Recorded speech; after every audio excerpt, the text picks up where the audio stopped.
Мэтт Уэст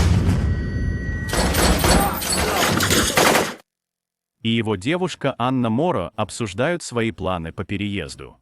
Анна считает, что Мэтт работает на обычной работе, не подозревая, что он оперативник ЦРУ, которому поручено содержать конспиративную квартиру. В другом месте бывший агент ЦРУ Тобин Фрост встречает связного, который передает ему небольшую коробку, содержащую важные файлы. Мужчина предупреждает его, что информация, содержащаяся в ней, опасна и сделает его мишенью. Мгновением позже Тобин идет по людным улицам города, не подозревая, что сверху за ним следит снайпер. Поняв, что окружен, он решает сдаться в посольстве США.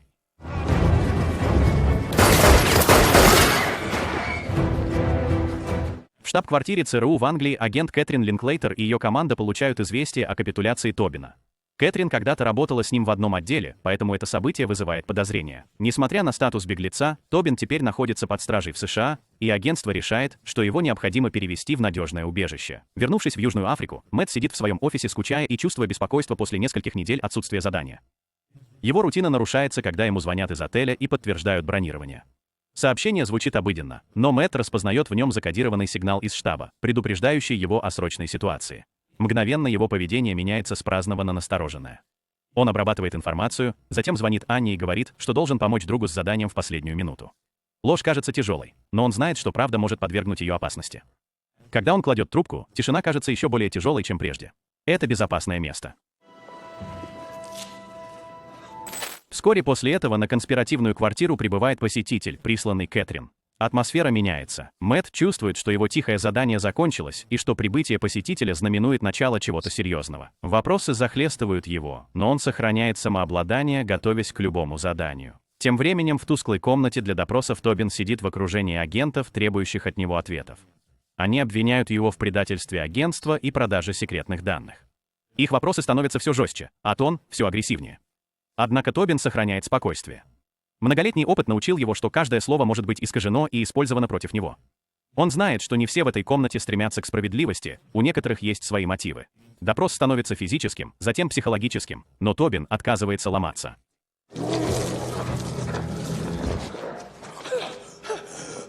Его молчание становится его защитой, каждая секунда выдержки доказывает его контроль над системой, которую он когда-то помог создать. И тут, в самый разгар напряженного допроса, на объекте раздается сигнал тревоги, сигнализирующий о нарушении. Мэтт, единственный дежурный агент, реагирует мгновенно.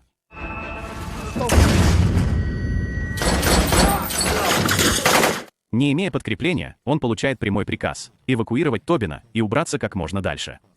Мэтт повел Тобина боковыми путями, пока они не достигли временного укрытия. В последовавшей за этим короткой паузе он вызвал Анну. Его голос был спокойным, но требовал срочного вмешательства. Он велел ей немедленно покинуть их квартиру, не сообщая никаких подробностей. Он знал, что, сказав слишком много, может подвергнуть ее еще большему риску. Убедившись, что она все поняла, он завершил разговор и сосредоточился на задании. Затем Мэтт связался со штаб-квартирой, чтобы сообщить о нарушении. Дэвид Барлоу, его основной собеседник, ответил с тревожными новостями. Подкрепление не прибудет, по крайней мере, в течение 12 часов. До этого времени Мэтт был предоставлен сам себе. Дэвид велел ему перевести Тобина в другое убежище за городом, которое считалось более безопасным. Он также велел Мэтту забрать сумку из камеры хранения на ближайшем стадионе. В сумке были ключи и GPS-навигатор, необходимые для переезда. Мэтт сохранял спокойствие и методичность. От каждого выбора теперь зависела его жизнь, жизнь Тобина и Анны. Полной решимости выполнить задание он начал действовать в соответствии с новыми инструкциями. Позже ситуация изменилась. Мэтта задержали и разлучили с Тобином, которого отвели в другую комнату. Вскоре на записях камер наблюдения видно, как Тобин переодевается в полицейского и сбегает из тюрьмы. Во время неразберихи Мэтт в целях самообороны выстрелил в офицера, в результате чего его фотография и подробности стали достоянием общественности. Теперь он считался беглецом. Несмотря на хаос, Мэтт снова позвонил в штаб-квартиру, чтобы сообщить о побеге Тобина. В офисе ЦРУ Харлан Уитфорд сообщил ему, что его задание выполнено и делом займется другая команда. Оставшись без поддержки агентства, Мэтт отправился к Анне. Во время их встречи он рассказал ей правду о своей работе и ложь, которую он говорил, чтобы обеспечить ее безопасность. Позже, просматривая расписание вылетов, его внимание привлекло одно слово – Ланге. Оно напомнило ему, что Тобин упоминал это имя во время их поездки. Подозревая, Мэтт решил провести расследование. Он отправился в интернет-кафе, выбрал тихое место и начал поиск. Просмотрев множество источников, он нашел имя, которое выделялось на фоне других – Карлос Виллар. Известный подделкой документов и личных данных, Карлос, скорее всего, был связан с побегом Тобина. Понимая, что эта зацепка может оказаться решающей, Мэтт снова приготовился действовать.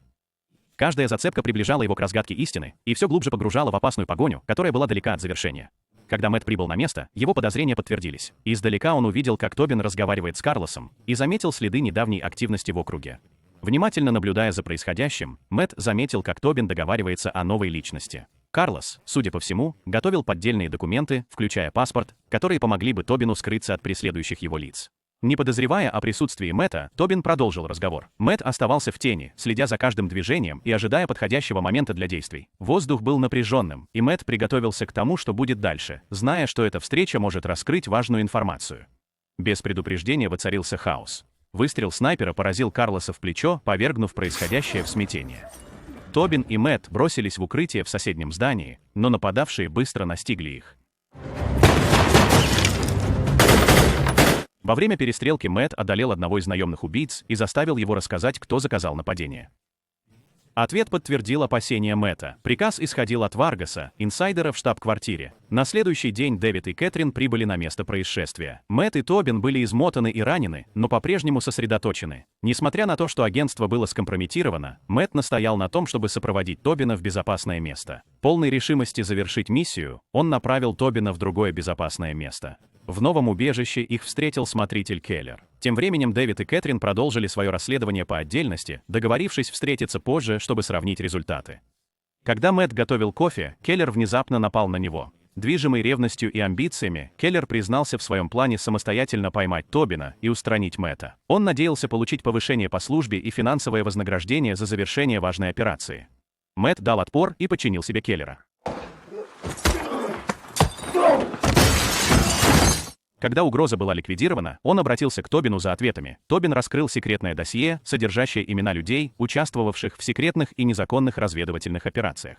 Документ, как он объяснил, раскрывает глубокую коррупцию в агентстве и сделал его мишенью с тех пор, как он попытался раскрыть правду.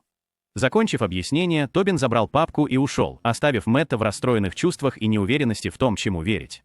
Пока Мэтт все обдумывал, прибыл Дэвид, спокойный, но с явными скрытыми мотивами. Он предложил Мэтту повысить его в должности и возглавить полевые операции. Однако Мэтт понял истинную причину. Дэвиду нужно было досье. Дэвид утверждал, что Тобин убил Кэтрин и Келлера, а затем сбежал. Вспомнив о том, что обнаружилось в досье, Мэтт признал Дэвида истинным организатором нападений. Предпочитая молчать, он отказался раскрыть местонахождение файла. Осознав опасность, он понял, что теперь защита правды — его единственная миссия. Вскоре после этого Тобин, тяжело раненый и с трудом приходящий в сознание, нашел дорогу к Мэтту. Собрав последние силы, он передал досье, доверив Мэтту завершить начатое. Тобин знал, что Мэтт — единственный, кто способен раскрыть коррупцию, затаившуюся в агентстве. Мгновением позже Тобин потерял сознание, оставив судьбу миссии в руках Мэтта. Теперь, имея при себе досье, Мэтт договорился о встрече с Харланом. Во время беседы Харлан попытался преуменьшить важность документа и предложил Мэтту высокопоставленную должность в обмен на его обнаружение. Сохраняя спокойствие, Мэтт сделал вид, что не знает, где находится папка. Как только встреча закончилась, он спокойно достал телефон и отправил файл в одну из крупнейших телевизионных сетей. Через несколько минут на экранах появились свежие новости. Поступили сообщения о том, что анонимный источник слил секретные данные, свидетельствующие о широкомасштабной коррупции в агентстве. Эта информация вызвала общественный резонанс и привела к аресту Харлана, ознаменовав начало давно назревшей расплаты в организации. Позже Мэтт сидел один в кафе, наблюдая за Анной со стороны. Он не делал никаких движений, чтобы подойти к ней. Ему нужно было знать, что она в безопасности. Что она свободна от опасностей, которые его мир привнес в ее жизнь. Мораль этой истории такова. Никогда не встречайтесь с агентом ЦРУ, если вам не нравятся внезапные перестрелки, секретные файлы и то, что вас бросают на выполнение задания в последнюю минуту.